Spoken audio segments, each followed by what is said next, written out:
276 Kamu akan mati karena menghinaku. Nama, kelahiran kembali penggarap abadi perkotaan penulis, Dewa Pedang 10 Mil, Si Li Jiansen. Plus matikan mengatur ulang. Keheningan menyelimuti ruangan setelah Ni Yuanhu berteriak, Tuan Chen. Orang-orang bingung siapa yang dia panggil. Bahkan Ni Sun Chen terkejut ketika dia memikirkan superstar atau orang super kaya mana yang dia undang malam ini yang memiliki nama belakang Chen. Dia menyaksikan Ni Yuanhu menghampiri Chen Fan dan mengulurkan kedua tangannya ke pemuda itu. Tuan Chen, saya tidak pernah berpikir bahwa Anda akan datang ke jamuan makan kami. Saya belum pernah merasa lebih tersanjung sebelumnya. Chen Fan bahkan tidak melirik Ni Yuanhu, apalagi berjabat tangan dengannya, membiarkan tangan Ni Yuanhu tergantung. Ni Yuanhu terkejut dengan sikap dinginnya dan memandang guru Qiyu dengan malu. Qiyu Yulin menerima isyarat itu dan melangkah maju dan membungkuk kepada Chen Fan. Kultivator Chen yang sempurna, ini adalah pemilik hiburan Huai, Tuan Ni. Dia mengagumi Anda dan ingin bertemu dengan Anda sebentar. Ya, Tuan Chen, tolong panggil saja saya Xiao Ni. Ni Yuanhu tersenyum manis dan berkata, Chen Fan adalah sosok perkasa yang tak tersentuh oleh Ni Yuanhu. Dia bahkan akan menyerahkan putri perawannya kepada Chen Fan, apalagi tersenyum manis. Ni Yuanhu tidak tahu bahwa tindakannya telah mengejutkan semua orang di ruangan itu. Ni Sun Chen sangat terkejut dengan perkembangan itu, dia memutar matanya tak percaya. Bagaimana mungkin? Bagaimana Chen Fan mengenal ayahku? Mengapa Ni Yuanhu begitu menjilat Chen Fan? Apa yang sedang terjadi? Zhou Qinya, Qiyu Yilun, Qian Lulu dan Yun Qian juga terkejut. Ayah, Ni Sun Chen memanggil ayahnya dengan bingung.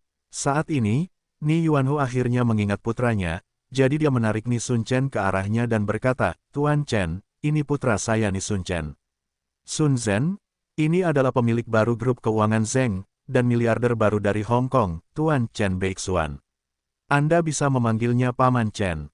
Miliarder baru di Hong Kong, Chen Beixuan. Meskipun nama Chen Fan belum pernah terdengar oleh siapapun di ruangan itu, Chen Beixuan adalah nama yang terkenal di Hong Kong. Kerumunan orang ramai karena mereka tidak pernah berpikir bahwa mereka akan bertemu dengan pria legendaris yang telah mengguncang dinamika kekuasaan Hong Kong baru-baru ini. Dialah yang menggulingkan keluarga Zeng dan mengambil alih miliaran aset dari keluarga Zeng. Saya telah mendengar bahwa bahkan Zhou Daoji dibunuh olehnya. Dia adalah seorang perapal mantra yang mematikan dan kuat. Itu dia, saya belum melihat fotonya, tapi menurut saya Bos Ni tidak mungkin salah. Chen Beixuan adalah pria yang sangat muda, jadi saya pernah mendengarnya, sama seperti dia. Gumaman terkejut muncul dari kerumunan. Banyak pasang mata menatap Chen Fan, mencoba menanamkan pemandangan langka dari legenda tersebut secara permanen dalam pikiran mereka. Prestasi Chen Fan belum pernah terjadi sebelumnya. Miliarder manapun pasti memiliki kata-kata sulit setidaknya selama beberapa dekade. Bahkan selama era informasi, kesuksesan perusahaan seperti Facebook membutuhkan waktu beberapa tahun bagi pendirinya, Mark Zuckerberg. Namun, Chen Fan telah mengambil alih kekayaan keluarga Zeng dan menjadi salah satu dari 10 orang terkaya di Hong Kong bahkan sebelum dia mencapai usia 20. Hong Kong benar-benar merupakan masyarakat kapitalis. Siapapun yang memiliki kekayaan sebesar itu akan menentukan masa depan Hong Kong. Superman Lee, misalnya, memiliki pengaruh yang begitu besar terhadap kota tersebut sehingga orang-orang menyebut Hong Kong sebagai Kota Lee. Dibandingkan dengan Chen Fan, kekayaan peserta jamuan makan ini hanya berkisar beberapa ratus juta, jauh dari itu. Dari Chen Fan dan Superman Lee, dia adalah Chen Beixuan. Ni Sun Chen menunjuk ke arah Chen Fan dan bertanya tidak percaya. Omong kosong, dia adalah pamanmu, jadi berhentilah memanggil namanya dan panggil dia paman. Ni Yuanhu menamparkan kepala Ni Sun Chen dan menegurnya dengan pedas. Tamparan Ni Yuanhu di wajah Ni Sun Chen adalah sebuah peringatan. Wajah pemuda itu menjadi gelap saat dia mengunci pandangannya pada Chen Fan dan menjadi murung. Dia yakin bahwa para remaja ini hanyalah mahasiswa dari daratan dan siap melihat Chen Fan menekuk lututnya jika tidak sekadar melemparkan mereka dari geladak dan membuat mereka berenang kembali. Namun, keadaan telah berubah ketika Chen Fan berubah menjadi Chen Beixuan yang terkenal itu. Ni Sun Chen merasa sulit untuk menerima kenyataan dari situasi tersebut dan keterkejutan serta ketidakpercayaannya dirasakan oleh semua orang, termasuk Qiyu Yilun, Qian Lulu, dan Zhou Qinya. Li Xinru sangat menyesal karena telah menghina pemuda itu sebelumnya. Dia tidak pernah mengira bahwa teman Yun Qianqian adalah pria yang begitu kuat. Yun Qianqian, sebaliknya, menutup mulutnya untuk menahan tangisan terkejut. Dia akhirnya ingat mengapa nama Chen Beixuan terdengar begitu familiar baginya. Dialah orang yang dibicarakan semua orang akhir-akhir ini. Meskipun nama itu membuatnya teringat pada Chen Fan, pada akhirnya, dia tidak menghubungkan keduanya. Apa yang terjadi? Apakah Anda menyinggung Tuan Chen? Ni Sun Chen akhirnya menyadari ketegangan yang menggantung di udara. Dia memasang wajah tegang dan menatap Ni Sun Chen dengan penuh tanda tanya. Ni Sun Chen tetap diam dan mengatupkan bibir tipisnya. Dia baru saja mengatakan kepada saya bahwa jika saya tidak bertekuk lutut dan meminta maaf kepadanya, dia akan mengusir saya dari geladak dan membiarkan saya berenang kembali ke Hong Kong. Chen Fan mengambil segelas campakne dan menyesapnya dengan santai. Kamu bodoh. Kata-kata Chen Fan membuat rambut Ni Yuanho berdiri tegak. Tiba-tiba, dia merasakan jantungnya berdetak kencang saat dunia perlahan mulai menjadi gelap. Dia bergegas berpegangan pada meja untuk menenangkan diri sebelum dia jatuh ke tanah. Betapa bodohnya Ni Sun Chen. Lihatlah apa yang terjadi pada orang-orang yang berani melawan Chen Fan. Nin Tianchen menghalangi jalannya sehingga Chen Fan membunuhnya. Zhou Daoji mencoba membalaskan dendam muridnya. Chen Fan juga membunuhnya. Keluarga Zheng berhutang 10 miliar kepadanya dan menolak membayar. Chen Fan telah mengambil nyawa Pak Tua Zheng serta seluruh kekayaan keluarga. Siapa yang waras yang mau macam-macam dengan sosok perkasa yang mematikan dan kuat seperti itu? Ni Sun Chen sedang mendekati kematian. Tuan Chen, tolong demi saya, maafkan Sun Chen. Ni Sun Chen berhasil berdiri diam saat dia memohon kepada Chen Fan. Bahkan saat dia berbicara dengan Chen Fan, dia menendang kaki Ni Sun Chen. Dasar bodoh, berlututlah di hadapan Tuan Chen dan minta maaf. Sekarang, Ni Yuanho bermaksud menyelamatkan nyawa putranya, tapi Ni Sun Chen tidak menghargainya. Ni Sun Chen tumbuh dengan sendok emas di mulutnya dan tidak pernah menghadapi tantangan apapun dalam hidupnya. Dia sudah terbiasa dengan mobil-mobil mewah dan orang-orang mewah dan mengira dia dilahirkan untuk merasa iri pada orang lain. Oleh karena itu, lebih buruk daripada membunuhnya dengan memintanya bertekuk lutut dan meminta maaf. Ni Sun Chen menentang perintah ayahnya dan berteriak, "Ayah, kenapa harus aku? Karena dia telah merampok keluarga Zheng.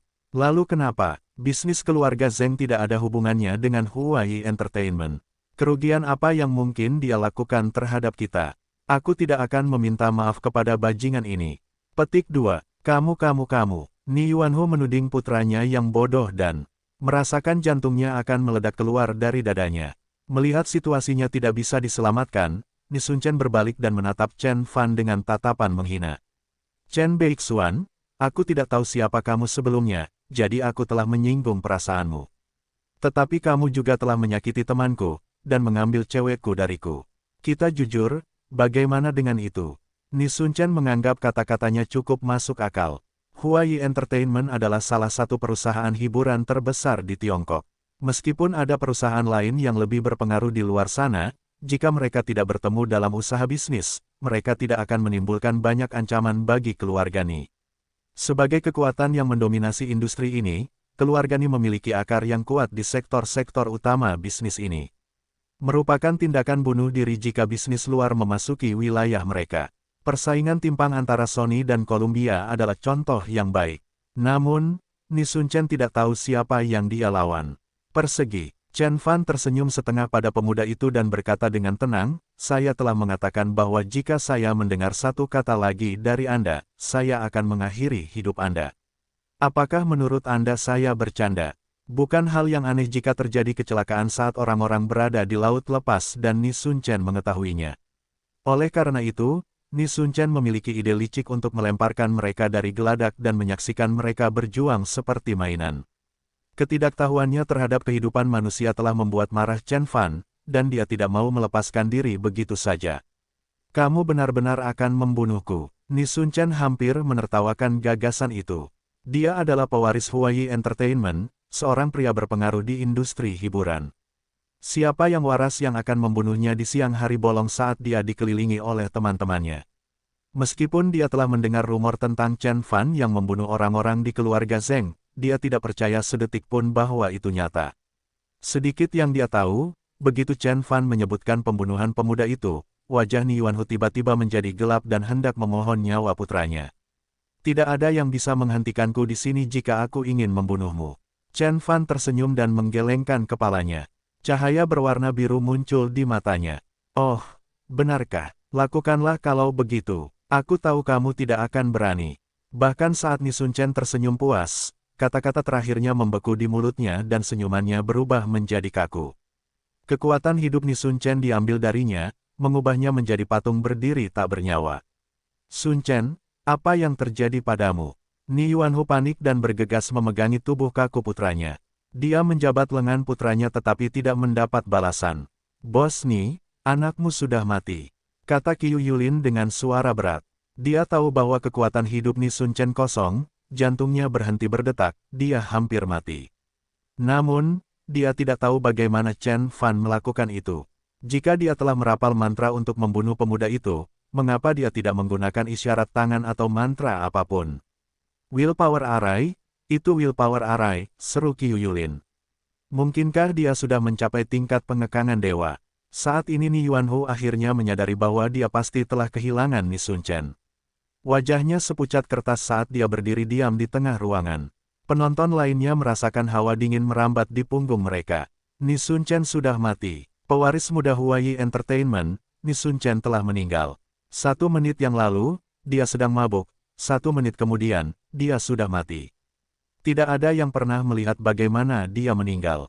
Kehidupan terkuras habis dari tubuhnya saat Chen Fan mengatakan dia akan membunuhnya.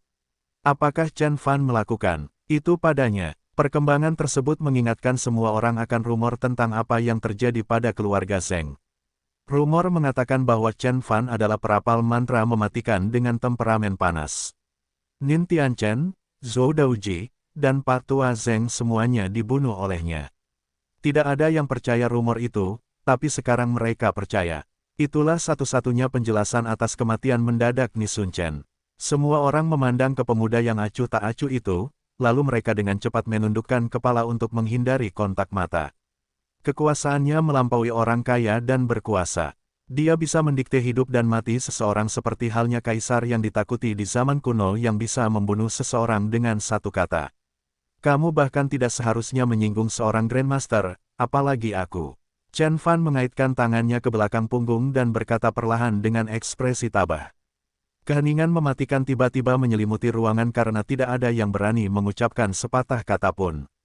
Bagi Chen Fan, Ni Sun Chen hanyalah serangga kecil yang merayap. Dia punya sejuta cara berbeda untuk membuat hidup Ni Sun Chen seperti neraka. Metode paling sederhana, misalnya, Chen Fan dapat menelepon grup keuangan Zheng dan memerintahkan CFO perusahaan tersebut untuk mulai melakukan lindung nilai terhadap saham Huayi Entertainment. Dalam hal nilai pasar, Huayi Entertainment hanyalah setetes air jika dibandingkan dengan grup keuangan Zheng. Betapapun menguntungkan dan berharganya sebuah grup hiburan, kekuatan finansialnya jauh berbeda dibandingkan perusahaan investasi seperti Zheng's Financial Group. Ni Yuanhu dan pemegang saham Huayi Entertainment akan terkejut dengan kerugian mereka, tetapi Chen Fan tidak. Jika dia mau, dia bisa menyia-nyiakan seluruh grup keuangan Zheng untuk membuat hidup Huayi Entertainment menjadi seperti neraka. Chen Fan juga didukung oleh banyak kekuatan berpengaruh di Hong Kong, termasuk perapal mantra yang kuat, pejabat tingkat tinggi di daratan, keluarga Lu dari kota Lin, sekte lembah dewa pengobatan, dan militer. Gabungan kekuatan dari semua kekuatan ini dapat dengan mudah menghancurkan Huayi Entertainment. Namun, Chen Fan telah memilih metode yang paling langsung dan cepat. Membunuh. Ketika Ni Sun Chen meminta dia dan teman-temannya untuk bertekuk lutut dan mengancam akan melemparkan mereka dari kapal, Chen Fan sudah memiliki keinginan untuk membunuhnya. Meskipun dia ingin terus berpura-pura dan memerankan kehidupan seorang mahasiswa biasa, dia tidak akan membiarkan anjing-anjing ini menginjak kakinya dan tidak melakukan apapun. Aturan nomor 1 dalam komunitas seni bela diri adalah jangan main-main dengan Grandmaster, apalagi penguasa surgawi mistik utara. Di alam semesta yang diketahui, Chen Fan akan menunjukkan kekuatannya agar seluruh planet dapat melihatnya dengan membunuh sekelompok besar pembudidaya yang berani menghinanya. Untuk mengklaim supremasi, Chen Fan tidak hanya membutuhkan kekuatan, tetapi juga kemauan untuk menggunakan kekuatan tersebut. Pentingnya kemauan untuk menggunakan kekuatan destruktif terlihat jelas selama krisis nuklir Kuba. Presiden Amerika mengancam akan menggunakan hulu ledak nuklir, dan akhirnya menakuti Uni Soviet. Detail tentang apa yang telah dilakukan Chen Fan terhadap keluarga Zheng adalah rahasia yang dijaga ketat oleh segelintir orang. Oleh karena itu, sebagian besar Taipan di Hong Kong hanya menganggap Chen Fan sebagai bintang baru. Meskipun mereka telah mendengar sedikit demi sedikit tentang peristiwa yang terjadi di Gunung Jiulong, tidak ada yang benar-benar mempercayainya. Karena itu, Ni Sun Chen tidak takut padanya bahkan setelah identitas Chen Fan terungkap dan berharap untuk menyelesaikan konflik melalui cara damai. Dia tidak sendirian. Dalam khayalannya, banyak kelompok investasi yang berencana melakukan lindung nilai terhadap grup keuangan Zheng ketika perusahaan itu tidak memiliki kemudi. Namun, setelah mereka melihat Chen Fan membunuh Ni Sun Chen dengan ketegasan seperti itu, mereka semua sangat terkejut. Sejak saat itu, tak seorang pun di seluruh Hong Kong akan memamerkan dominasi mereka atas grup keuangan Zheng. Itu sebabnya Chen Fan membunuh pemuda itu. Kultivator Chen yang sempurna, saya khawatir pestanya telah berakhir. Saya akan menemani Anda kembali ke akomodasi Anda. Qiu Yulin membungkuk sedikit dan berkata, tidak perlu. Chen Fan melambaikan tangan padanya. Dia telah mencapai tujuannya di sini, dan dia tidak perlu berlama-lama. Chen Fan mengamati kerumunan dan memperhatikan bahwa semua orang, termasuk Lu Zhengyu dan Li Xinru, terguncang oleh perkembangan tersebut. Warna wajah mereka memudar saat mereka melihat tatapan Chen Fan tertuju pada mereka. Kaki Li Xinru gemetar ketakutan dan akhirnya menyerah, menjatuhkan aktris itu ke tanah. Tak satu pun dari Taipan dan tokoh terkemuka berani menatap mata Chen Fan. Qiu Yilun dan remaja lainnya lebih terkejut daripada takut dibandingkan orang lain. Kekuatan teman sekamar mereka yang tak terbayangkan telah membuat mereka tercengang. Mereka akhirnya menyadari bahwa Chen Fan bukan hanya sekedar miliarder baru di Hong Kong, tapi dia juga bisa membunuh orang lain begitu saja. Ayo pergi. Chen Fan menepuk bahu Qiu Yilun dan berjalan menuju pintu keluar. Kerumunan itu memberi jalan baginya, membuat jalan di ruangan yang penuh sesak itu. Semua orang memandang Chen Fan dengan perasaan yang rumit namun kuat. Ada keterkejutan, keraguan dan ketakutan. Namun, tidak ada yang berani memprotes kebrutalannya. Qiu Yilun dan yang lainnya akhirnya berkumpul dan menyusul Chen Fan. Zhou Qinya berhenti sejenak saat cahaya muncul di matanya sebelum dia bergegas mengikuti teman-temannya. Yun Qianqian ragu-ragu sejenak, tidak yakin apakah dia harus pergi atau tinggal. Di satu sisi adalah CEO perusahaannya, di sisi lain adalah Chen Fan. Dia bingung harus berbuat apa. Qian, tolong jaga Tuan Chen untukku. Sebuah suara muncul di belakangnya, dia menoleh ke belakang dan melihat Ni Yuanhu yang memanggilnya. Meski ada rasa sakit dan kesedihan yang tak terkira dalam suaranya yang serak, dia mampu tetap tenang. Dia adalah salah satu orang paling berpengaruh di industri hiburan dan telah menjalani kehidupan yang sulit dan penuh keterpurukan sebelum dia naik ke tampuk kekuasaan. Oleh karena itu, dia mampu menahan amarah dan kesedihannya dan tetap berpikiran jernih. Ya, Bos Ni. Yun Qianqian terkejut pada awalnya dan kemudian mengangguk setuju. Dia berbalik dan menyusul Chen Fan. Setelah Yun Qianqian pergi, Ni Yuanhu akhirnya bangkit. Terlepas dari dirinya sendiri, dia tersenyum dan berkata, saya minta maaf atas kecelakaan itu, anak saya terkena stroke dan membutuhkan perawatan medis. Bahkan ketika Ni Yuanhu meminta maaf, dia memanggil manajer ruang perjamuan. Xiaonin, tolong jaga para tamu untukku. Baik, Bos Ni. Manajer Nin mengangguk. Banyak orang bergegas menyampaikan belasungkawa mereka, Bos Ni, tidak ada yang ingin melihat ini terjadi. Jangan khawatir tentang kami, tolong jaga putra Anda dengan baik. Di bawah pengawasan semua orang, Ni Sun Chen membawa tubuh tak bernyawa Ni Sun Chen dan berjalan dengan susah payah keluar dari ruang perjamuan. Begitu Ni Yuanhu pergi, seluruh aula mendidih. Tidak seorang pun boleh macam-macam dengan Chen Beixuan, dia terlalu menakutkan. Seseorang menggelengkan kepalanya dan meratap. Suara mereka dipenuhi ketakutan. Metode Chen Fan tidak konvensional karena pertikaian antar keluarga kelas atas jarang melibatkan kekerasan. Pertarungan biasanya dilakukan, secara tidak terlihat di pasar saham atau di pengadilan. Metode brutal dan tanpa basa-basi Chen Fan telah mengguncang sebagian besar orang. Tidak ada laki-laki atau perempuan biasa yang tidak terpengaruh oleh kebiadaban dan pengabaian terhadap supremasi hukum. Metode Chen Fan yang tak kenal ampun menghalangi banyak oportunis yang ingin mengambil keuntungan dari diri mereka sendiri dengan menyerang grup keuangan Zheng di kondisi terlemahnya. Tidak ada yang bisa menjamin bahwa mereka kebal terhadap kebrutalan Chen Fan. Mereka telah dibutakan oleh ketidaktahuan mereka dan berpikir bahwa mereka akan lolos dengan memanfaatkan Chen Fan. Namun, setelah hari ini, mereka akhirnya menyadari bahwa mereka salah. Chen Fan telah membunuh ayam itu untuk memperingatkan para monyet. Kematian Ni Sun Chen adalah peringatan keras dan jelas bagi para oportunis yang bersembunyi di kegelapan, menunggu kesempatan mereka. Apa maksud Ni Sun Chen? Katanya putranya pingsan karena stroke, tapi kami melihatnya dengan mata kepala sendiri betapa bersemangatnya dia. Beberapa tamu muda yang berteman dekat dengan Ni Sun Chen bertanya dengan marah dengan wajah merah marah. Diam, beberapa tamu senior kembali menyerang mereka. Alasan Bosni mengatakan demikian adalah karena dia tidak ingin memperparah hubungan buruk antara dia dan Tuan Chen. Huayi Entertainment adalah pemain yang kuat di Hong Kong, tetapi mereka bukanlah tandingan Tuan Chen. Seseorang menjelaskan, ditambah lagi, apakah kamu tidak melihat Tuan Chen bahkan tidak menyentuh Ni Sun Chen? Teman-teman Ni Sun Chen tiba-tiba kehilangan kata-kata. Chen Fan hanya mengancam Ni Sun Chen secara lisan dan tidak ada yang melihatnya menyerang Ni Sun Chen. Mereka bertaruh bahwa bahkan setelah pemeriksaan menyeluruh oleh dokter forensik, penyebab kematiannya mungkin disebabkan oleh penyakit kardiovaskular. Semua orang di perjamuan tahu bahwa Chen Fan telah menggunakan semacam mantra untuk membunuh Ni Sun Chen, tetapi tidak ada juri yang akan mempercayai klaim saksi tersebut. Bosni adalah orang yang cerdas. Dia tahu untuk tidak kalah dalam pertarungan, oleh karena itu dia bisa menahan kesedihannya dan tetap rasional. Dia adalah pendiri Huayi Entertainment dan Anda dapat melihat alasannya, seorang lelaki tua mengangguk setuju dan berkomentar.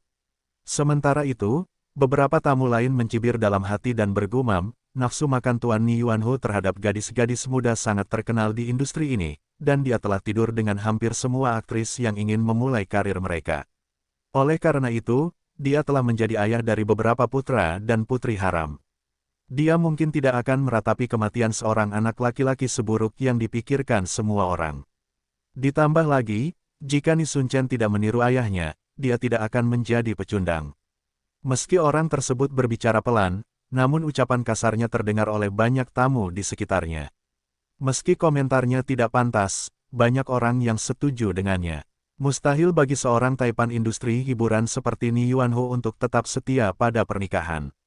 Bahkan jika dia tidak secara aktif mencari mangsa, gadis-gadis muda yang ingin menjadi yang terdepan dari teman-temannya akan melemparkan diri mereka sendiri ke dalam pelukannya. Yang lebih buruk lagi, jika mereka bisa melahirkan anak laki-laki bagi sang raja, mereka hanya akan hidup dari tunjangan anak sang miliarder dan tidak perlu bekerja seumur hidup. Itulah banyak manajer muda di Huayi Entertainment yang memanggil ayah Ni Yuanhu ketika mereka berada di tempat pribadi. Oleh karena itu, banyak orang percaya bahwa Ni Yuanhu tidak terguncang oleh kematian Ni Sun Chen seperti yang terlihat. Lihatlah, begitu Ni Yuanhu keluar dari ruang perjamuan, ekspresi sedih di wajahnya tiba-tiba menghilang. Dengan wajah tenang dan kesembronoan yang tinggi, dia melemparkan jenazah putranya yang sudah meninggal kepada pengawal di sekitarnya. Bosni, apa yang harus kita lakukan selanjutnya? Apakah kita akan membalas kematian Tuan Muda? Salah satu manajer di Huayi Entertainment mengambil risiko. Pembalasan dendam. Wajah Ni Yuanhu berkedut dan menegur pria itu, idiot tak berguna ini hampir menghancurkan semua yang telah aku bangun, termasuk hidupku untuk seorang wanita. Menurutku, untunglah dia mati sebelum dia menyebabkan kerusakan nyata kepada keluarganya. Ni Yuanhu berduka atas kematian putranya, namun kesedihannya diliputi oleh rasa takut. Selain 3 putra sah dan 1 putri, ia juga menjadi bapak selusin bajingan. Kematian salah satu putranya bukanlah masalah besar baginya. Industri hiburan adalah tempat pembuangan intrik dan tindakan buruk. Jika Ni Yuanhu naif dan polos, dia tidak akan mendominasi industri ini. Dia bahkan menyewa pembunuh untuk membunuh istri pertamanya, sehingga dia bisa mengatasi kematian seorang putra yang tidak berguna dengan cukup baik. Apa yang dilakukan Ni Sun Chen yang benar-benar membuat ayahnya kesal adalah menyeret dia dan keluarga Ni ke dalam perseteruan bodohnya dengan Tuan Chen. Jika dia kehilangan seorang putra, dia hanya akan memiliki 1 lagi. Namun, jika Huayi Entertainment menjadi korban perang Ni Sun Chen dengan Chen Fan, Ni Yuanhu tiba-tiba akan kehilangan semua yang dimilikinya dan menjadi bukan siapa-siapa. Itu adalah hasil yang lebih mengerikan daripada kematian bagi Ni Yuanhu. Aku tidak bisa hanya duduk-duduk saja. Menurutku Yun Qian saja tidak akan cukup untuk meredam amarah Chen Beixuan. Pikir Ni Yuanhu saat cahaya muncul di matanya. Dia mencoba menempatkan dirinya pada posisi Chen Fan dan berpikir bahwa jika ada yang mengancam akan membuangnya dari kapal, dia tidak akan menghentikan pembalasan sampai semua anggota keluarga Ni mati. Saya rasa saya harus mengunjungi Tuan Chen sendiri dan meminta maaf secara langsung. Jika saya bisa mengelola situasi dengan baik, saya mungkin bisa mengubah bencana menjadi berkah. Ni Yuanhu mengertakkan gigi dan memanggil salah satu asistennya. Panggil Li Xinru, aku perlu menemuinya. Chen Fan tidak segera kembali ke kamarnya, sebaliknya, dia berjalan menyusuri lorong dan berjalan ke atas. Putri Angsa adalah raksasa berlapis-lapis yang beratnya lebih dari beberapa ribu ton. Matahari telah terbenam beberapa jam yang lalu, jadi tidak ada seorang pun yang berjalan di geladak pada jam segini. Orang-orang mengobrol di tempat pribadi atau melakukan aktivitas intim di bawah spray. Chen Fan mengaitkan tangannya ke belakang punggung dan memandangi permata yang bersinar di kejauhan di tepi Teluk Victoria. Pemandangannya akan lebih indah dari dekat, tetapi penglihatan Chen Fan 10 kali lebih tajam daripada orang biasa. Oleh karena itu, dia bisa melihat segalanya, dari lampu neon hingga dermaga yang ramai. Orang-orang menyelesaikan pekerjaannya di dermaga. Keringat mengucur dari dahi mereka, terik matahari. Kulit mereka lebih gelap dari malam, simbol rendahnya status sosial mereka. Namun, di mata Chen Fan, mereka adalah pria dan wanita yang jauh lebih terhormat dan terhormat daripada Ni Sun Chen. Chen Fan adalah seorang lelaki rakyat, meskipun kaya dan berkuasa, dia merasa berhubungan dengan mereka yang bekerja keras dan menjalani kehidupan yang sederhana. Dia selalu ingin mengunjungi kembali bumi selama 500 tahun bercocok tanam dan bertemu kembali dengan kelas pekerja di bumi yang telah bekerja dan berkeringat. Orang-orang seperti Ni Sun Chen tidak punya tempat di hati Chen Fan. Dia hanyalah seekor serangga, dan dia akan membunuh sebanyak mungkin parasit yang tidak berharga ini. Saya mengerti kalian punya pertanyaan, Anda bisa bertanya kepada saya sekarang. Chen Fan menoleh ke belakang dan melihat Qiu Yilun dan remaja lainnya. Kebingungan dan pertanyaan tertulis di wajah mereka. Dia berhasil tersenyum dan berkata, jangan khawatir, kalian adalah temanku, aku tidak akan memperlakukanmu seperti Ni Sun Chen. Qiu Yilun dan yang lainnya terkejut dengan apa yang mereka dengar. Liu Xiaojin berkata, jadi, maksudmu kamu membunuh Ni Sun Chen? Iya dan tidak. Chen Fan mengangkat bahu. Dia akan segera mati, tapi aku telah menyelamatkannya dari penantian. Chen Fan ingat bahwa di kehidupan masa lalunya, dia bertemu dengan pewaris muda Huai Entertainment sebagai pemilik baru grup Jin Xiu di jamuan makan. Pada saat itu, Ni Sun Chen juga mewarisi Huai Entertainment dan menjadi orang kelas berat yang semakin berpengaruh di industri hiburan. Rumor mengatakan bahwa kebangkitan baru bernama Surong Fei telah menyinggung beberapa pemimpin industri dan Ni Sun Chen adalah salah satunya. Setelah Surong Fei masuk daftar hitam oleh industri, majalah paparazi melontarkan fitnah yang tidak berdasar padanya. Pada akhirnya, gadis tersebut memilih mengakhiri hidupnya karena tidak mampu mengatasi stres. Ni Sun Chen adalah salah satu pria keji yang mengatur kematian gadis cantik dan lugu. Karma menyebalkan, setelah beberapa saat, keberuntungan Ni Sun Chen akhirnya habis dan banyak skandal seperti pelecehan seksual terhadap aktris dan pembunuhan saingannya terungkap oleh media. Pada akhirnya, dia dijebloskan ke penjara dan tinggal di sana selama sisa hidupnya. Karena Chen Fan cukup tersingkir dari industri hiburan di kehidupan terakhirnya, Chen Fan tidak yakin apakah Ni Sun Chen benar-benar terlibat dalam kematian Surong Fei. Namun, dia masih tidak merasa bersalah karena membunuh Ni Sun Chen. Bagaimanapun, Ni Sun Chen mengancam akan membuang dia dan teman-temannya keluar dari kapal. Jika Chen Fan adalah manusia biasa dan bukan seorang kultivator abadi, dia mungkin tidak punya pilihan lain selain menekuk lutut dan meminta maaf. Tapi kami tidak melihatmu mengangkat satu jari pun, seru Qian Lulu. Ada banyak hal di dunia ini yang mungkin tampak tidak bisa dijelaskan olehmu, tapi bukan berarti itu tidak nyata. Chen Fan tersenyum. Yuan Hen, misalnya, dia adalah perapal mantra yang kuat dan telah memberikan ilusi pada kalian semua. Tidak akan lebih sulit baginya untuk membunuh kalian semua menggunakan mantra ilusi. Sambil berkata, Chen Fan menatap Qi Wangsun dengan penuh pengertian. Ketika Yuan Hen menggunakan gelang naga ilusi untuk melepaskan ilusi mematikan, Qi Wangsun tidak terpengaruh oleh teror di hadapannya. Seolah-olah dia pernah melihat mantra seperti itu sebelumnya. Oleh karena itu, Chen Fan yakin bahwa ada lebih dari apa yang terlihat dari sahabatnya. Benar-benar, Qian Lulu, Liu Xiaojin dan Zhou Qinya mundur. Bos, maksudmu kamu bisa merapal mantra? Qiu Yilun tidak percaya. Mereka berasal dari keluarga kaya di kota kecil, oleh karena itu, tingkat pencapaian dan prestasi mereka belum memperluas pandangan mereka cukup luas bahkan untuk melihat sekilas kekuatan para perapal mantra. Tentu saja, Chen Fan mengulurkan jarinya dan menunjuk ke sebuah meja di geladak. Selusin lilin diletakkan di atas meja kayu. Mereka tidak akan menyala kecuali para tamu memilih untuk menggunakan teras. Namun, begitu jari Chen Fan menunjuk ke arah mereka, api meledak dan menerangi seluruh teras. Meski angin menderu-deru dari laut, apinya tidak padam sedikit pun. Ah, Qian Lulu dan yang lainnya menutup mulut mereka untuk menahan tangisan terkejut. Mereka tidak dapat mempercayai pemandangan yang tak terbayangkan itu. Mereka merasa itu adalah peragaan bingkai demi bingkai dari sebuah adegan di Harry Potter di mana lampu di akademi tiba-tiba menyala dengan lambaian tongkat sihir. Itu adalah adegan yang mengesankan dalam film meskipun orang-orang tahu bahwa adegan itu dibuat menggunakan efek visual khusus. Namun melihat hal-hal fiksi dalam kehidupan nyata adalah pengalaman yang jauh lebih menakjubkan. Ada banyak perapal mantra yang kuat di kehidupan nyata. Saya hanyalah salah satu dari mereka. Chen Fan menarik jarinya ke belakang dan berkata dengan ringan. Bos mengatakan yang sebenarnya kepada kami. Saya ingat ketika keluarga saya pertama kali pindah ke rumah kami diganggu oleh hantu di dalam rumah. Ibu saya menyewa pengusir setan dan saya ingat malam itu, rumah itu berubah menjadi medan pertempuran dan segalanya dihantam oleh kekuatan yang tak terlihat. Setelah pengusir setan mengklaim bahwa dia telah menangkap hantu tersebut, kami tidak pernah menemukan satu pun peristiwa supernatural sejak saat itu. Qiu Yilun menepuk pahanya dan berkata tiba-tiba, namun, aku masih terlalu muda untuk memahami apa yang sedang terjadi. Tapi sekarang kalau dipikir-pikir, pengusir setan itu mungkin adalah ahli perapal mantra. Semua orang mengangguk setuju setelah mendengar cerita Qiu Yilun. Banyak orang pernah menjumpai fenomena supernatural yang tidak dapat dijelaskan seperti hantu dan apa saja.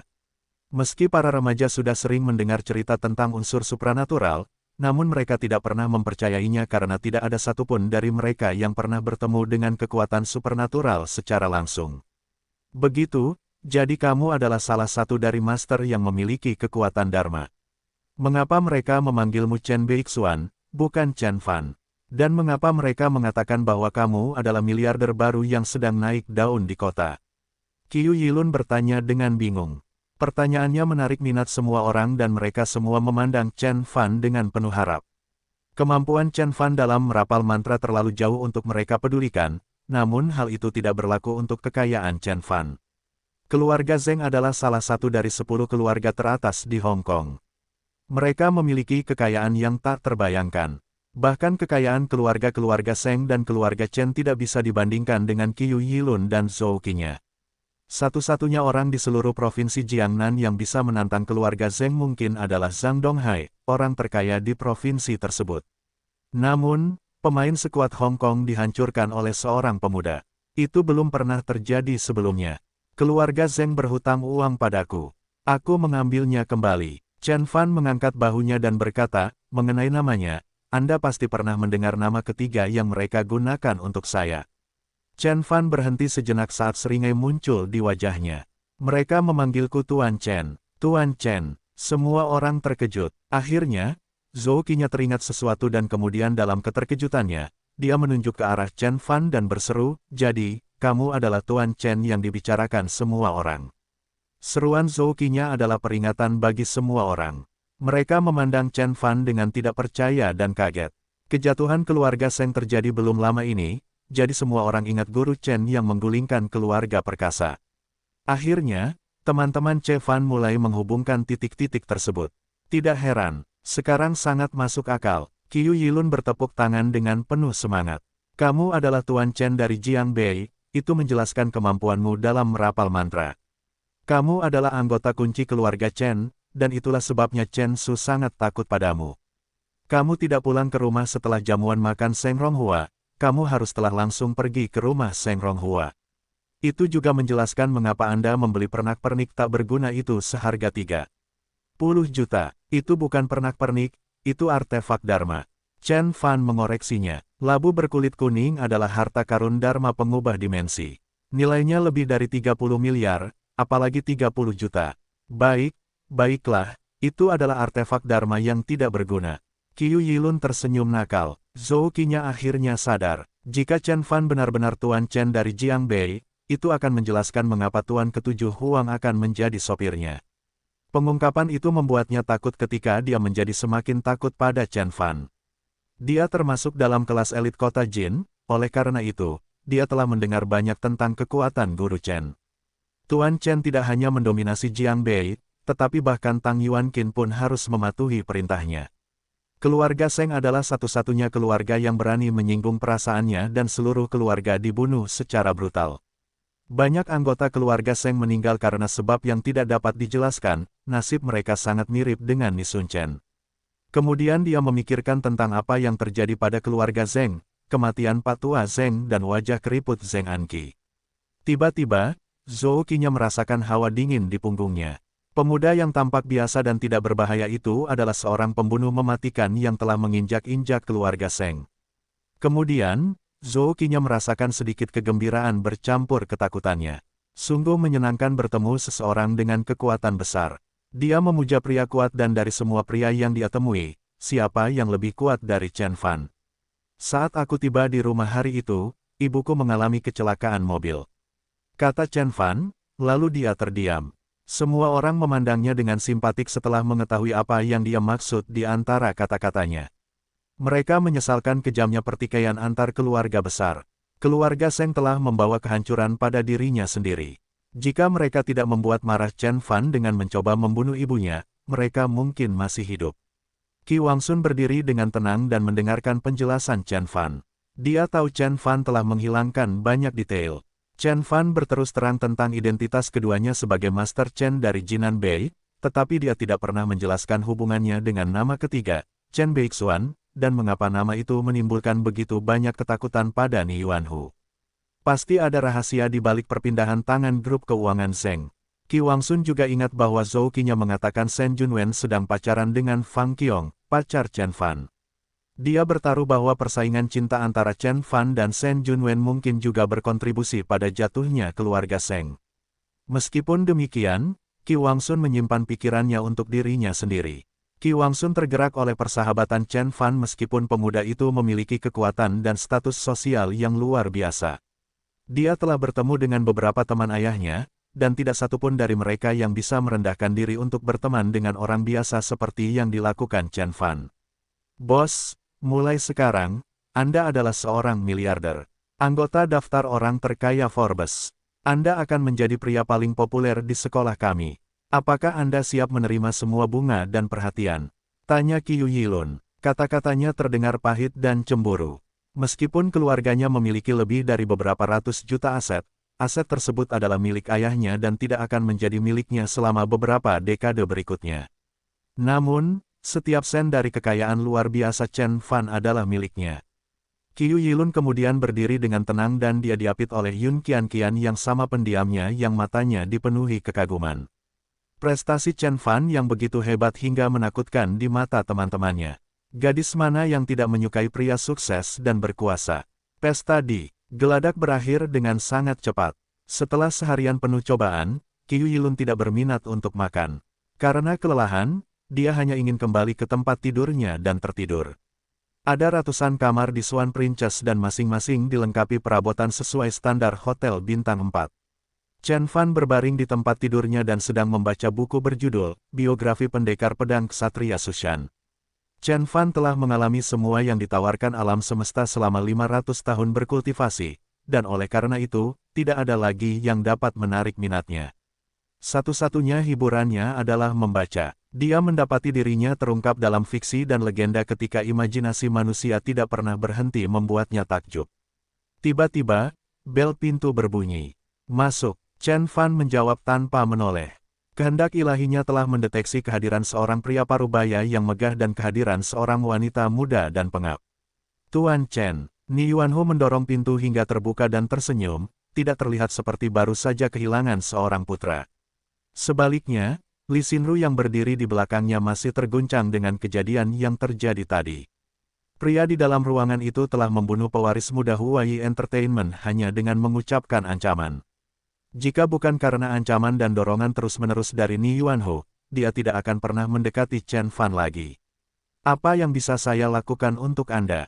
Chen Fan membalik beberapa halaman dan bertanya dengan bingung. Betapapun marah dan marahnya Ni Yuanho, dia tidak memiliki apa yang diperlukan untuk menantang Chen Fan.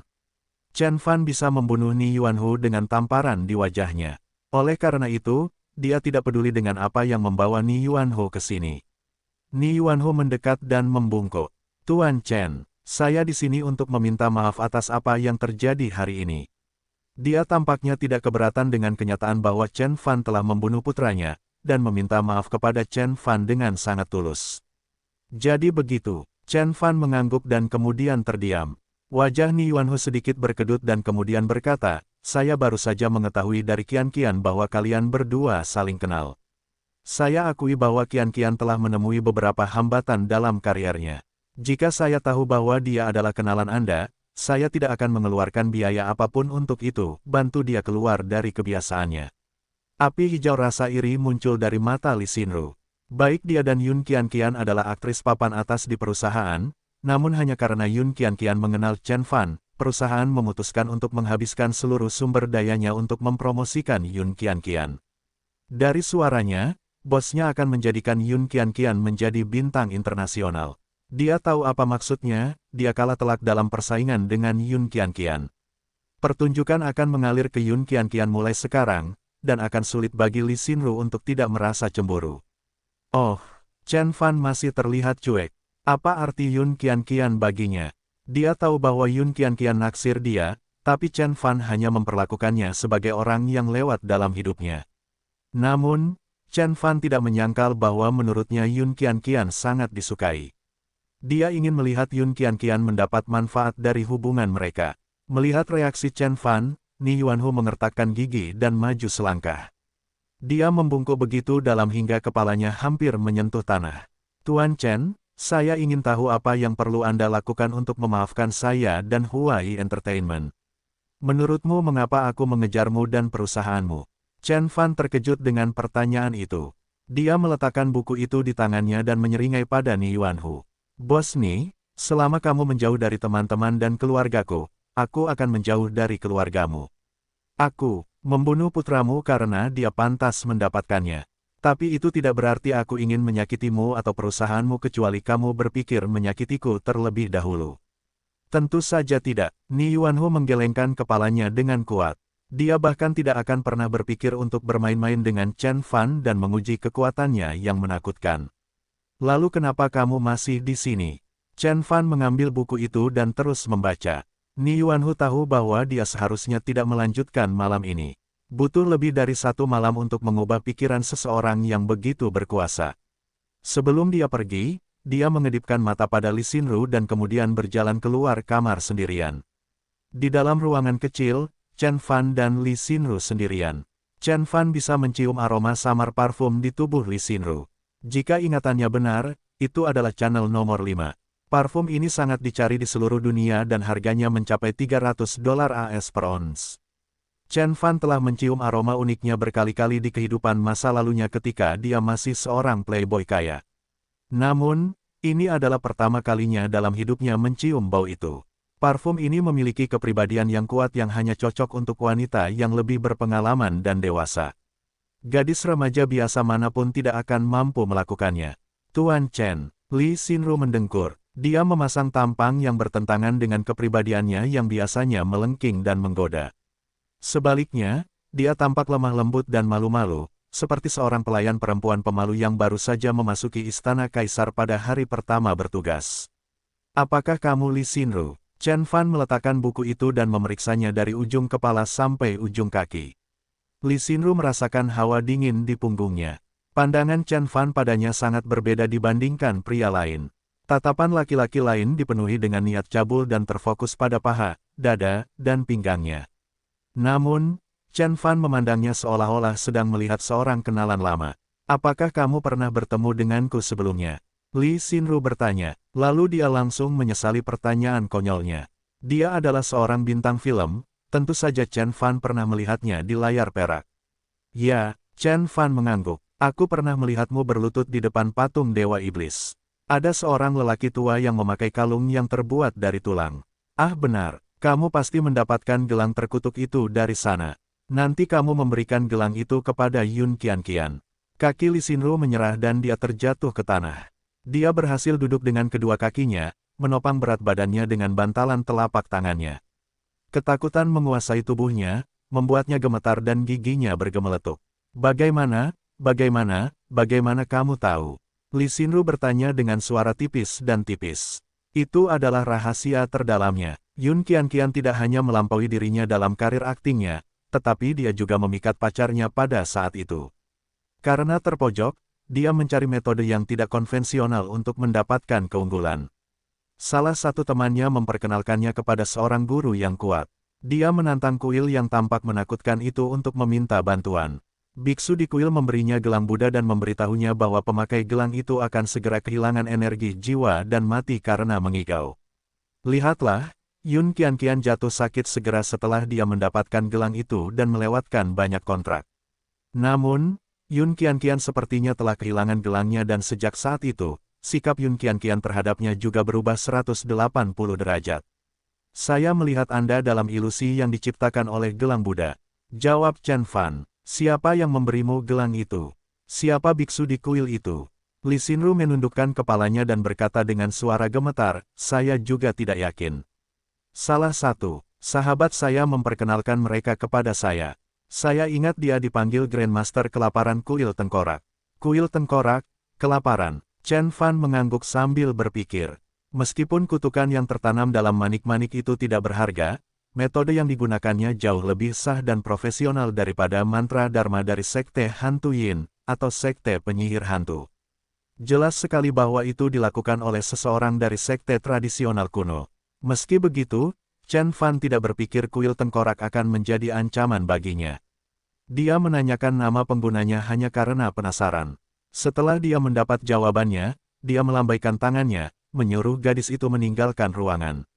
Drama antara Lee Xinru dan Yun Qianqian adalah urusan mereka, dan Chen Fan tidak berniat untuk terlibat.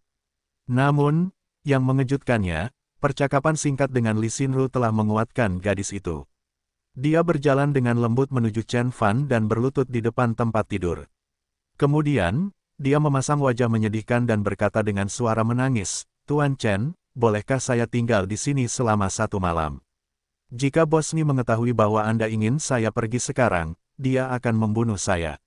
Saat air mata mengalir di pipinya, dia tampak lebih menarik dan memikat daripada siapapun yang pernah dia temui di dunia. Meskipun Jiang Churan dan Su Rongfei sama-sama gadis cantik, mereka tidak memiliki daya tarik yang menggoda dalam diri Lee Xinru. Kehidupan yang kacau selama beberapa dekade di industri hiburan telah menempa keterampilannya hingga sempurna. Jarak antara dia dan targetnya sempurna, cukup untuk membiarkan aroma seksual memenuhi hidung anak laki-laki itu. Chen Fan merasakan bola api muncul di perut bagian bawahnya dan perlahan menuju ke selangkangannya. Chen Fan masih harus bertahan dengan tubuh fana yang lebih rendah sebelum dia mendapatkan kembali tubuh ilahinya. Meskipun hasratnya membara, Chen Fan mengerahkan kekuatan kemauannya dan dengan mudah memadamkan pemberontakan tubuhnya. Dia lalu tersenyum setengah. Kamu takut padanya, tapi bukan aku. Lee Xinru adalah simbol banyak pria muda. Jika ini terjadi pada kehidupan Chen Fan di masa lalu, dia pasti sudah melemparkan dirinya ke arah gadis itu dan menikmati akhir yang bahagia. Namun, setelah melihat Dewi dan kecantikan dunia lain yang tak terhitung jumlahnya, dia mengembangkan kekebalan terhadap kecantikan duniawi Lee Xinru. Bahkan jika dia ingin menikmati tubuh mudanya, dia akan mencari kesenangan dengan gadis lain seperti Lee Xinru, Tang Yifei, atau Yun Qianqian yang lebih sesuai dengan tipenya. Kata-kata Chen Fan tidak berpengaruh apapun pada Lee Xinru. Gadis itu beringsut ke arah Chen Fan dan sedikit menegakkan punggungnya untuk mendorong pantatnya keluar. Chen Fan tersenyum dan kemudian berkata, aku tahu kenapa kamu ada di sini. Bagaimana dengan ini, daripada meniduriku, kamu bisa membantuku. Aku ingin kamu menjaga seorang gadis bernama Su Rongfei di industri hiburan. Jika kamu bisa melakukan itu, aku akan memastikan bahwa kamu akan mendapat perhatian yang sama dari atasanmu seperti Yun Qianqian. Benar-benar, mata Lee Xinru berbinar gembira. Ya, Chen Fan tidak memikirkan ide itu begitu saja. Tindakan Lee Xinru telah mengingatkannya akan kepahitan dan jalan yang harus dilalui Su Rongfei selama kehidupan terakhirnya. Dia adalah orang yang paling baik bagi Chen Fan dan oleh karena itu, Chen Fan tidak ingin melihatnya menderita lagi dalam hidup ini. Dengan bantuan Lee Xinru, dia seharusnya memiliki waktu yang lebih mudah dalam perjalanannya untuk menjadi bintang yang bersinar. Terimalah ini sebagai penghargaanku karena telah memperlakukanku seperti saudaramu. Chen Fan memikirkan dirinya sendiri. Setelah Lee Xinru pergi, Chen Fan segera tertidur. Keesokan harinya, Qiu Yilun dan remaja lainnya meninggalkan Hong Kong karena hari libur nasional akan segera berakhir. Namun, Chen Fan berencana tinggal beberapa hari untuk menghadiri konferensi esoterisme Tiongkok Internasional. Sementara itu, dia juga akan mengumpulkan lebih banyak bahan untuk pembentukan arai dan menyelesaikan transaksi grup keuangan Zeng. Menjalankan grup keuangan bernilai miliaran dolar bukanlah hal yang mudah. Jika Chen Fan menurunkan kewaspadaannya sedikit pun, para karyawan akan segera menemukan cara untuk mendapatkan keuntungan bagi rekening mereka sendiri dengan mengorbankan keuntungan perusahaan. Membunuh orang-orang yang menyangkalnya bukanlah solusi dalam menjalankan perusahaan. Saya benar-benar membutuhkan seorang manajer untuk menjalankan grup keuangan Zeng untuk saya. Tapi siapa? Chen Fan mengusap dagunya dan merenung. Kematian Ni Sun Chen tidak menimbulkan berita apapun. Selain beberapa majalah Girly Cinzi yang memberitakan kematian pewaris muda, tidak ada outlet berita besar lainnya yang melaporkannya. Keluarga Ni bahkan tidak melaporkan kematiannya kepada polisi dan tidak ada tamu di jamuan makan yang berani berbicara tentang apa yang terjadi karena takut akan pembalasan Chen Beixuan. Namun, kabar tersebut menyebar dengan cepat ke kalangan elit Hong Kong. Setelah kematian Zhou Daoji dan jatuhnya keluarga Zeng, berita apapun yang berhubungan dengan Chen Beixuan akan segera menarik perhatian kelas elit. Sepertinya Tuan Chen punya banyak sikap. Di dalam lapangan golf mewah, seorang pria mengayunkan tongkatnya dan memukul bola hingga lepas dari tee. Hong Kong memiliki ruang yang sangat terbatas untuk pengembangan lahan dan mampu membangun lapangan golf sebesar itu menunjukkan kehebatan pemiliknya.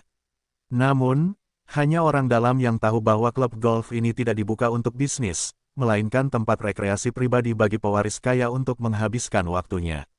Dia membunuh ayam itu untuk memperingatkan monyet. Seorang pria muda dengan ekspresi dingin berkata dengan suara yang dalam. Bukan monyetnya, dia memperingatkan kita. Pria yang berbicara lebih dulu menggelengkan kepalanya dan menyeringai. Meskipun Ni Sun Chen terkenal, kekuatannya tidak signifikan, oleh karena itu, membunuhnya tidak akan menyebabkan banyak kerusakan. Chen Beixuan sangat pintar menggunakan dia sebagai contoh untuk memberi pelajaran kepada seluruh Hong Kong. Pria itu berusia 40-an. Ia mengenakan sandal pantai dan topi emas, tampak santai dan percaya diri. Tidak ada seorang pun yang tahu berdasarkan pakaiannya bahwa dia adalah pemilik perusahaan publik yang bernilai lebih dari 10 miliar. Apakah kamu takut? Pemuda berwajah dingin itu bertanya dengan cemberut. Tentu saja kenapa? Pria parubaya itu tertawa. Chen Beixuan memiliki kekuatan yang tak terbayangkan dan tidak takut membunuh orang. Saya hanya seorang pengusaha, mengapa saya tidak harus takut? Saya hanya punya sedikit waktu berharga yang tersisa dalam hidup saya, begitu banyak keledai cantik yang duduk di pangkuan saya sementara aku menikmati makanan lezatku. Aku bodoh jika membenturkan kepalaku padanya. Namun, tahukah Anda bahwa kekerasan dapat membunuh orang tetapi tidak akan mampu menjalankan bisnis? Bahkan jika dia memiliki kekuatan luar biasa untuk menggunakan mantra Dharma, dia masih pemula dalam hal bisnis. Kata pemuda berwajah dingin itu. Grup keuangan Zeng memiliki 4 perusahaan di bawah benderanya dan bernilai lebih dari selusin miliar yuan. Kebiadabannya saja tidak akan membantunya untuk memimpin lebih dari 10.000 karyawan. Ketika dia akhirnya merasakan tekanan, dia harus berkompromi dengan kami. Petik 2. Dewa stok kecil, kamu benar. Pria itu bertepuk tangan dan berkata sambil tersenyum lebar, mantra Dharma dan investasi keuangan adalah dua hal yang sangat berbeda. Jika Chen Beixuan ingin menjalankan bisnis keluarga Zeng, dia harus mengikuti aturan kami. Saya ragu itu dia akan berani menghancurkan kami, keluarga Long, segera setelah dia menyingkirkan keluarga Zeng. Jika itu masalahnya, dia tidak akan bisa tinggal di manapun di Tiongkok, apalagi di Hong Kong. Sambil berkata demikian, pria itu memanjangkan tubuhnya sedikit saat cahaya mulai bersinar di matanya. Tiba-tiba, dia berubah dari seorang pria parubaya yang malas dengan santai membelai bola golf menjadi seorang taipan kuat yang mengendalikan kekuatan besar. Rapat Dewan Grup Keuangan Zeng akan diadakan dalam 3 hari. Saya menantikan untuk melihat bagaimana kinerja di antara para pemangku kepentingan. Dua gadis penari menarik yang mengapit pria parubaya itu mengenakan celana pendek olahraga dan tank top. Mata mereka berbinar saat menatap pria parubaya itu seperti menatap berlian berharga yang berkilau. Nama pria itu adalah Long Jun. Dia adalah pemilik bank investasi Sinhai dan masuk dalam daftar 30 orang terkaya di Hong Kong segera setelah dia mencapai usia 40. Sebagai seorang taipan di sektor keuangan, kekayaannya mencapai lebih dari beberapa puluh miliar. Lebih buruk lagi, Long Jun didukung oleh keluarga Long yang perkasa di Hong Kong, setara dengan mantan keluarga Zeng. Pemuda yang berdiri di sampingnya bernama Liu Yuze, dewa stok kecil. Dia adalah Chief Securities Officer dan dealer di Sinhai Investment Bank. Seorang jenius terkenal yang lulus dari sekolah bisnis Harvard pada usia 16 tahun. Ia kemudian mendapatkan 2 gelar master dari MIT dan bekerja di Goldman Sachs sebagai Senior Securities Officer selama beberapa tahun. Setelah kembali ke Hong Kong, dia bergabung dengan Sinhai Investment Bank dan dengan cepat menjadi asisten paling terpercaya Long Jun. Bagi sebagian besar tokoh terkemuka di Hong Kong, kekacauan di keluarga Zeng adalah kesempatan yang tidak boleh mereka lewatkan. Sejumlah besar uang membanjiri pasar, mencoba melakukan lindung nilai terhadap 4 perusahaan di bawah grup keuangan Zeng. Harga saham keempat perusahaan tersebut sudah anjlok sejak kemarin. Selain serangan ganas dari pesaing, berita kematian Patua Zeng dan penyerahan grup keuangan Zeng kepada pemilik baru tidak membantu meningkatkan kepercayaan pemangku kepentingan terhadap perusahaan. Kebanyakan orang tidak berpikir bahwa mereka dapat mengandalkan pemilik muda perusahaan untuk memimpin grup keuangan Zeng mengatasi badai keuangan. Banyak pemangku kepentingan meminta rapat dewan untuk memilih CEO lain. Meskipun metode mematikan Chen Fan telah membuat banyak aligator berpikir lebih baik tentang tindakan mereka, Long Jun bukanlah salah satunya. Dia menunggu dengan sabar kesempatan untuk melancarkan pukulan mematikan terhadap grup keuangan Zeng. Sementara itu, Chen Fan sedang duduk di limusin Lincoln dan di seberangnya duduk Zeng Anpin yang gugup. Mantan pewaris keluarga Zeng menggigil di kursi mobil dan gemetar di hadapan Chen Fan. Zeng Anpin tidak pernah menyangka bahwa Chen Fan akan meminta pertemuan dengannya. Ketika Cui Qinhe menyampaikan pesan kepadanya, dia hampir mengompol. Chen Fan telah menggulingkan keluarga Zeng dan membuat Zeng Anpin mengalami mimpi buruk. Meskipun dia membenci Chen Fan atas apa yang dia lakukan padanya, dia tidak memiliki keberanian untuk bertemu langsung dengan Chen Fan. Tuan Chen, apa yang Anda inginkan dari saya?" Zeng Anpin menggigil dan bertanya dengan suara gemetar. Dia mengenakan setelan kusut dan rambutnya kusut dan berminyak. Kelelahan dan stres terlihat di seluruh wajahnya. Dia tidak tampak seperti playboy yang memiliki banyak skandal dengan aktris-aktris muda dan menarik. Sebaliknya, dia tampak seperti seorang gelandangan yang berjuang untuk memenuhi kebutuhan hidup. Kenyataannya seringkali kejam dan tak kenal ampun. Keluarga Zeng telah jatuh begitu cepat sehingga tidak ada anggota keluarga Zeng yang mempunyai kesempatan untuk mentransfer aset mereka. Sebelum mereka menyadarinya, rekening bank mereka dibekukan, dan mereka diusir dari rumah mereka.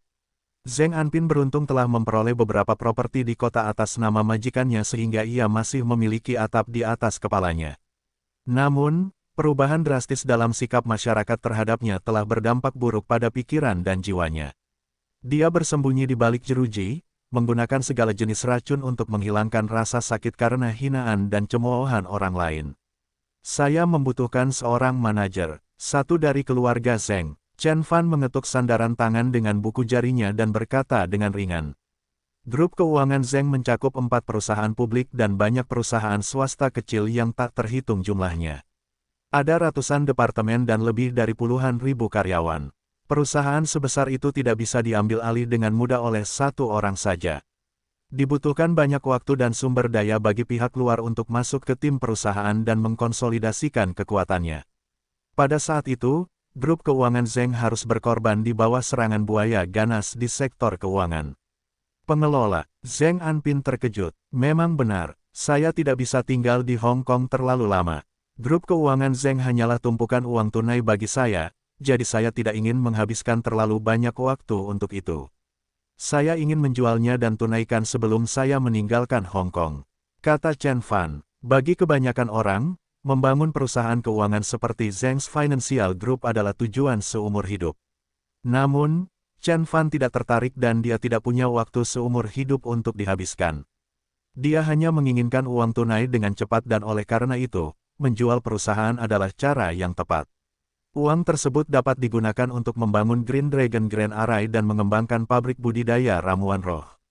Begitu Chen Fan mencapai Conate Spirit level, dia akan memperoleh triliunan kekayaan dengan mudah. Grup keuangan Zeng tidak akan berarti apa-apa baginya. Apa? Menjualnya? Zeng Anpin terkejut. Dia melompat dari kursi dan mendesak. Tidak, tolong jangan. Itu adalah hasil kerja keras keluarga Zeng selama beberapa generasi. Meskipun Zeng Anpin adalah bocah manja yang tidak berguna, dia tidak tahan membayangkan melihat kerja keras keluarganya dari generasi ke generasi diukir menjadi beberapa bagian dan dijual. Chen Fan adalah pemilik baru perusahaan tersebut, tetapi keluarga Zeng masih memiliki pengaruh di antara para karyawannya. Sedemikian rupa sehingga bukan tidak mungkin bagi keluarga Zeng untuk mengakuisisi kembali grup keuangan Zeng dari Chen Fan di masa depan. Namun, jika Chen Fan menjual perusahaan tersebut kepada tokoh terkemuka lainnya, perusahaan tersebut akan dibubarkan dan diserap sepenuhnya. Itu adalah hal terakhir yang ingin dilihat Zeng Anpin. Jika saya tidak menjualnya, saya memerlukan seorang manajer untuk membantu saya menjalankan operasional perusahaan sehari-hari. Chen Fan menyilangkan kaki dan menyesap anggur. Bagaimana menurutmu? Zeng Anpin ragu-ragu. Dia akan merekomendasikan dirinya untuk menjadi manajer dalam sekejap, tetapi dia juga tahu bahwa Chen Fan tidak akan menerimanya di perusahaan. Ditambah lagi, sepanjang hidupnya, dia tidak pernah repot-repot mengurus bisnis keluarga dan menyia-nyiakan waktunya untuk pesta pora. Dia akan membohongi dirinya sendiri jika dia mengira bisa mengelola perusahaan multimiliar. Bagaimana dengan paman ketigaku, Zeng Haomin? Zeng Anpin bertanya dengan hati-hati. Dia anak nakal tua, tidak kompeten dan tidak layak. Chen Fan melirik profil Zeng Haomin yang diserahkan kepadanya oleh Tuan Si lalu berkata, bagaimana dengan paman kesembilan saya, Zeng Haochang? Dia dulunya bertanggung jawab atas grup keuangan Zeng. Zeng Anpin menyarankan, dia adalah manajer yang kompeten tetapi kurang ambisius. Ditambah lagi, dia pernah memimpin perusahaan sebelumnya, jadi saya tidak bisa memilihnya lagi. Saya tidak akan memicu pemberontakan untuk diri saya sendiri. Chen Fan tersenyum. Dia sudah memutuskan untuk mengecualikan anggota keluarga Zeng generasi kedua. Orang-orang itu memiliki koneksi yang baik di grup keuangan Zeng, dan begitu mereka dilepaskan, mereka akan segera membentuk aliansi dengan mantan bawahan mereka untuk memperdaya Chen Fan atau mencabut haknya. Oleh karena itu, anggota pewaris generasi ketiga keluarga Zeng adalah pilihan yang lebih baik sebagai manajer Chen Fan. Bagaimana dengan Zeng Anyi? Dia adalah anggota paling menonjol di generasi saya. Zeng Anyi bertanya, dia terlalu ambisius. Chen Fan mencoret nama di kertas. Temukan novel resmi di web novel, pembaruan lebih cepat, pengalaman lebih baik. Silakan klik www.novelhal.com untuk berkunjung. Zeng Anpin memberikan beberapa saran lagi, tetapi semuanya ditolak oleh Chen Fan karena terlalu ambisius atau kurang berbakat. Pada akhirnya, hanya tersisa satu nama dalam daftar bakal calon. Chen Fan melingkari nama belakang dengan pena merah. Zeng Anqi.